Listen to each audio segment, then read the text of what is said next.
Hi, I'm Aaron Lopresti. I've been a comic book artist, commercial illustrator, and writer for over 25 years, and this is my YouTube channel.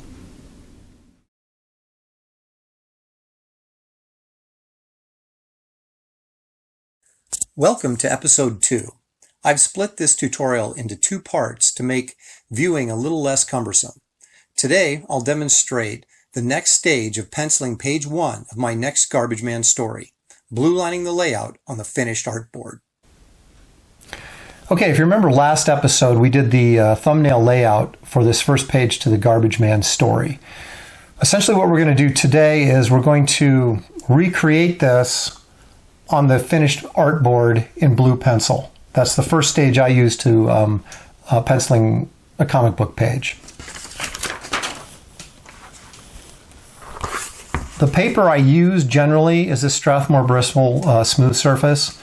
It's a pre-lined page. It takes the pencil really well and takes erasing really well. So if you want a paper that's pre-lined already with all the markings and the measurements for the comic book panel page, this is a pretty good paper, and it comes with 2 different surfaces. I just happen to prefer the smooth.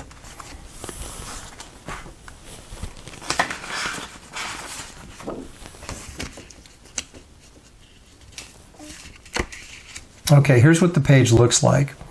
Again, you can see you've got different lines for full bleed, and this is your live art area here, the dotted line. Okay, I'm do all my layouts on my finished artboard with a blue pencil. Now this is a Prismacolor Kohl Erase light blue. It's not non-photo blue. I don't use non-photo blue because it tends to be too waxy and too hard to erase if you want to erase. The reason I do use a blue pencil is because it doesn't show up, it shows up, but you can eliminate it on a scan.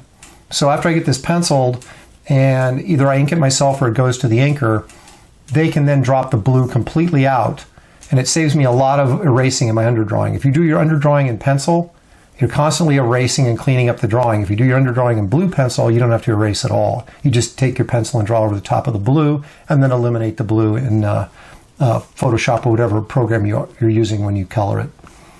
Okay, so let's get started. I'm not going to rule in with this blue pencil the frame lines. I'll do that when I get to the penciling stage. I want to kind of knock in everything in blue so I know what I've got before I actually decide on exactly where my panel breaks are going to be. Actually, I'm doing this the wrong way. I don't want to do that. I want to do it this way. I want these branches kind of growing down like a pine tree. If you remember from the last video, the first panel I had a couple of trees in the foreground here that I used as framing devices for my main subject, which of course is, in this case, Garbage Man sitting here on this gnarly old log. Okay, so we're basically recreating what I drew in the thumbnail, but I'm doing it in blue pencil here. So this now becomes my underdrawing or my guide for my finished pencil drawing.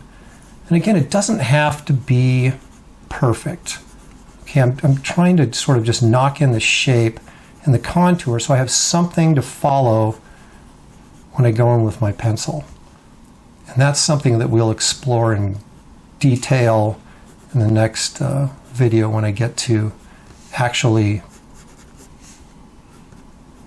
doing the finished pencils. But I want to do a good job of capturing the right body language and the weight of the character. Okay, so that's going to be there when I do the penciling. So my foreground tree elements, I'm going to indicate some bushes back here. Let's see.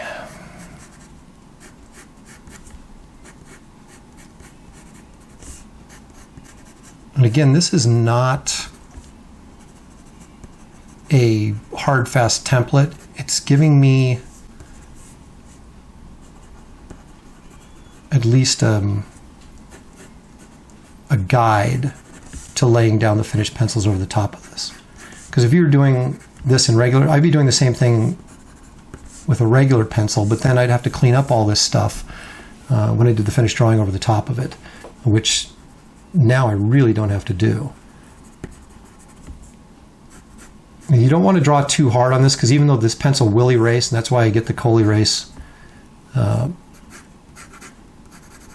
brand, it's because you can erase the blue if you need to. But the idea of using a blue pencil is to kind of eliminate the necessity for erasing, thus saving you a great deal of time, which becomes super important when you're on a monthly book and you have to get an issue done every single month. Every 4 weeks you're turning out 20 to 22 pages. Okay, so that's going to give me pretty much what I want for the first panel. Okay, so now the second and third panel, if you recall,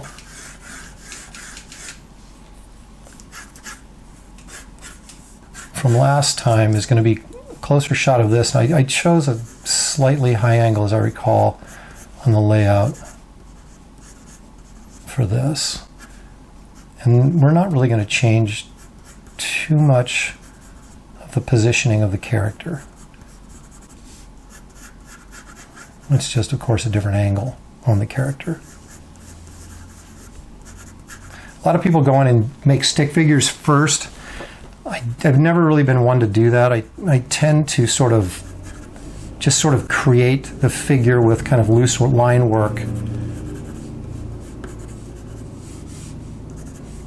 Now see, on this, it doesn't really look like he's leaning into that like I want him to, so I'm going to drop his head down here like this. There we go. Because I really want to kind of feel the weight of the character as he's kind of slumped over here and maybe even a little depressed. Right? There we go. We know he's sitting on that kind of crazy log there. I'm going to throw some bushes back here and try and recreate some of the trees that I did here. They don't have to be exact, of course, but and all this kind of detailing of these trees and stuff I'll fill in the final pencils. Okay, now I had a sound effect here.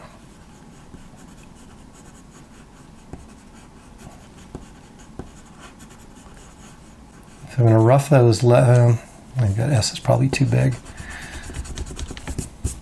Thank goodness for erasers, right?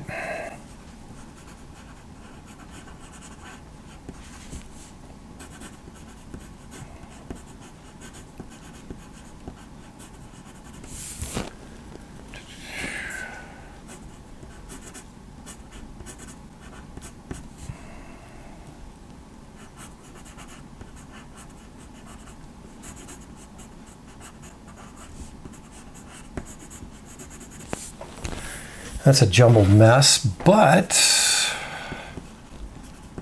let's see if I can make this a little bit better.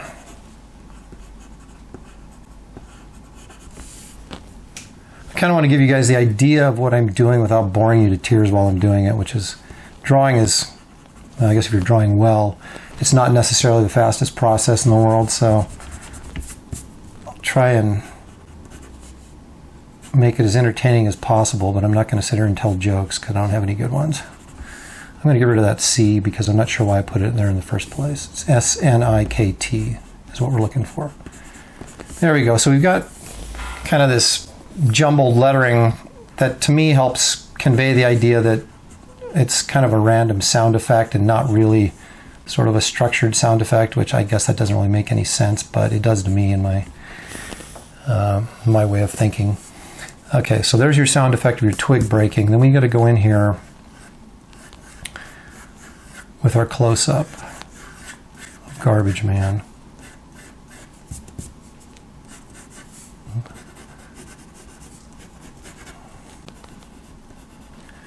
I'm not going to indicate shadows or anything on here at this stage. This is really just kind of a straight structural layout. Again, I'm creating a guide for me to use when I'm going in for my finished pencils.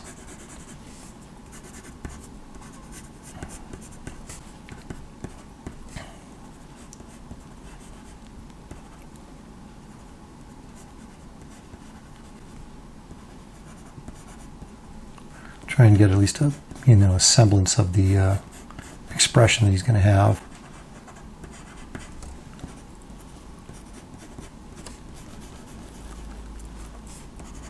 Well, let's see. There we go. Get that shoulder there. And our speed lines, right? Okay, so that's the layout for our first 3 panels. And this is generally what I do for every, I'm going to slide this up a little bit so we get maybe a little bit better light. But this is generally the amount of detail I'll put in a blue line. Hey, thanks for watching. If you enjoyed this video, please hit the like button and subscribe to my channel. You can also hit the notification button to get alerts when I post a new video. Make sure you come back by soon so you can check out my next episode.